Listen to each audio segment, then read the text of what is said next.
বাচ্চা হারুন রশিদের যুগে এক লোক ছিলেন, নাম ছিল বাহলুল। কেউ কইতো পাগল। লোকটা আসলে আল্লাহর পাগল ছিল, আল্লাহওয়ালা ছিল, বুজুর্গ ছিল, পাগল। কবর মধ্যে যে শুয়ে থাকতো, যেমনে সামনে শুয়ে থাকতো, যেমনে সামনে কথা বলতো, মানুষ মনে করতো পাগল, কিন্তু ওর কথার মধ্যে রহস্য লুকায়িত ছিল, ওর কথা অনেকে বুঝতো না। বাচ্চা হারুন রশিদ রহমতুল্লাহ আলাই একদিন কয়, শুনো, রাজদরবারের সিপাহীদেরকে সাবধান করে দিছে, বাহলুল পাগলা, ও পাগল ছাগল মানুষ, তবে মাঝে মধ্যে কিছু ভালো কথা কয়। ও যখনই আমার রাজদরবারে ঢুকতে চাইবে, ওরে আটকায়ও না, ওরে ঢুকতে দিও। ঠিক আছে। বাহলুল আসে যায়, বাচ্চার সাথে কথা বলে। একদিন আইসা বাচ্চার সাথে কথা বলে, কথা বইলা কয়, কথার ফাঁকে ফাঁকে বাচ্চা দেখতেছে বাহলুল এলোমেলো কথা কয়। তো বাচ্চা একটা লাঠি বের করছে, লাঠি বাইর করে কয়, বাহলুল এটা ল। বলে কি লেখা? এটা তোর একটা সনদ দিছি। সনদ? কিসের সনদ? তো আমি আমার এই দেশের মধ্যে মাথা কাটাইয়া দেখছি তোর চাইতে বড় কোনো পাগল নাই, তুই হইলি এই দেশের মধ্যে সবচেয়ে বড় পাগল। এই বড় পাগল একটা লাইসেন্স হিসাবে আমি লাঠিটা দিছি, যতদিন এই লাঠিটা তোর কাছে থাকবো প্রমাণ হইবে তুই এই দেশের মধ্যে শ্রেষ্ঠ পাগল। এরপর তুই যদি তোর চাইতে বড় কোনো পাগল পাস, তোর লাঠিটা তারে বুঝাই দিস। বাহলুল ঠিক আছে, লাঠিটা নিয়ে বাহলুল চলে যেতে আছে। দীর্ঘদিন পরে বাচ্চা হারুন রশিদ অসুস্থ হয়ে গেছে। কিতাবের মধ্যে লেখে, কুতুবাতে জুলফিকারের দ্বিতীয় খণ্ডের মধ্যে লেখে, বাচ্চা হারুন রশিদ অসুস্থ হওয়ার পরে এলাকার অনেক মানুষ, দামি দামি লোকগুলো আসতেছে বাচ্চার এক নজর দেখার জন্য। বাহলুল আসছে, হাতে ওই লাঠিটা কিন্তু আছে। কিসের লাঠি? সেরা পাগলের স্বীকৃতির লাঠি। কিসের লাঠি? সেরা পাগলের স্বীকৃতির লাঠি, সনদ।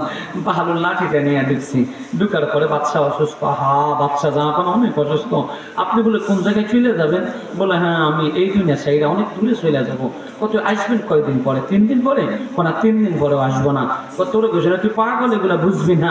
কন না কয়দিন? 7 দিন পরে আসবেন? না 7 দিন পরে না। কয়দিন থাকবেন? আজীবন থাকবো। তো ওখানে খবর পাঠাইছেন আপনি যে যাইবেন? কোনো খবর পাঠাই নাই। ওখানে কি শূন্য সামন্ত পাঠাইছেন? কোন শূন্য সামন্তও পাঠাই নাই। ওখানে বিল্ডিং কদ্দরজা করছেন? কোন কিচ্ছু করি নাই। ওখানে কি মোটামুটি তেরবাল দিয়া থাকার একটা ব্যবস্থা করছেন? কোন কিচ্ছু করি নাই। ধরেন আপনার লাঠি, আপনি বুঝালেন আমার লাঠি, আমি বুঝালাম।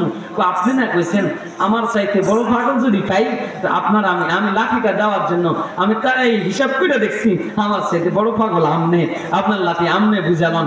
বাচ্চা কয় কি গছ পাগল? এই কথা কয়ে বাচ্চা টপ টপ করে চোখের পানি ছেড়ে দিছে। বাহলুল, আজকে তুই বুঝাইয়া দিলে তুই পাগল না, তুই আমারে কি বুঝাইলি? এই দুনিয়ায় আমি একটা প্রোগ্রাম করতে গেলে ওখানে আগে সেনাবাহিনী পাঠানো হয়, পুলিশ প্রশাসন পাঠানো হয়, প্রটোকলের ব্যবস্থা করা হয়। আমি ওখানে যতক্ষণ থাকবো সিসি ক্যামেরা দিয়ে বেষ্টনী করে রাখা হয়, সমস্ত মানুষগুলোকে তল্লাশি করে ঢুকানো হয়। আমি ওখানে 2 দিন থাকবো, সার্কিট হাউসে আমার জন্য এসি রুমের বরাদ্দ দেওয়া হয়, আমার খাবারের মেনু তৈরি করা হয়, আমার ওখানে সুন্দর করে সাজিয়ে দেওয়া হয়। আবার আমি ফিরে আসি। বাহলুল, তোর কথাই সত্য। আমি কবরের বাড়ির দিকে রওনা করছি, আমি কি দিয়ে রওনা করলাম হিসাবটাও মিলাইতে পারছি না। বাহলুল বুঝাইয়া দিছে, বান্দা তোমার আর আমারে বুঝাইছে ওটা আমার আসল বাড়ি, এটা আমার নকল বাড়ি। এই নকল বাড়িটা আমি টাইলস দিয়ে সাজাইলাম, আমি কারেন্ট দিয়ে সাজাইলাম, আমি বিল্ডিং দিয়ে সাজাইলাম, আসল বাড়ি আমি সাজাইতে পারলাম না। বাহলুল পাগল না, ওটা আল্লাহর পাগল। বাচ্চাকে বুঝাইয়া দিছে, বাচ্চা ওটাতে যেহেতু আপনি যাবেন, চিরকাল ওখানে থাকবেন, ওখান থেকে আর আসবেন না, তো ওটাই তো আপনার আসল বাড়ি, ওখানে বাড়ি করেন তাড়াতাড়ি। যুবক ভাই তোমাকে বলছি, সুতরাং ওখানে তুমিও বাড়ি করো। নামাজে এখানে মালিককে সেজদা দিবা, মালিক ওখানে তোমার জন্য বাড়ি বানাবে। এখানে সুবহানাল্লাহ বলবা, মালিক ওখানে তোমার জন্য জান্নাতের গাছ উঠে দিবে।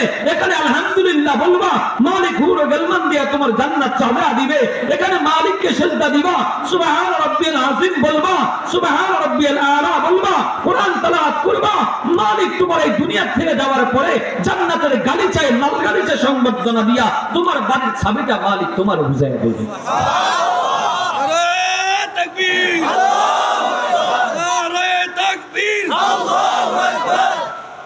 এই জন্য মেরে ভাই দোস্ত বুজুর্গ, এটা আমার আসল বাড়ি না, এটা আমার নকল বাড়ি। শ্বশুর বাড়িতে কেউ সাজাইতে চায় না, কারণ ওটা তার বাড়ি না। ওখানে সে মেহমান হিসেবে যায়, কিছু হাদিয়া নিয়ে যায়, একদিন থাকে, দুদিন থাকে, 3 দিন থাকে, বেশি থাকলে আবার রাগ করে ঘর জামাই কয়, এই জন্য বেশি দিন ওখানে থাকে না। হে বন্ধু, এই দুনিয়াও তুমি বেশি দিন থাকবা না, এখান থেকে তোমাকে চলে যেতেই হবে। এই জন্যই তো রাসূল বলছেন আদ দুনিয়া মাজরাতুল আখিরা, দুনিয়া হলো তোর জান্নাত সাজানোর জায়গা, এখানে তুই বীজ ফালা, এখানে তুই চাষাবাদ কর ওই জান্নাতের জন্য, জান্নাতের জন্য। এজন্য যুবক ভাই, আমার মালিক বলছেন ওয়াকাযা রাব্বুকা আল্লা তা'বুদু ইল্লা ইয়্যা, মালিক বলেন রব ছাড়া আর কার গোলামি করবি?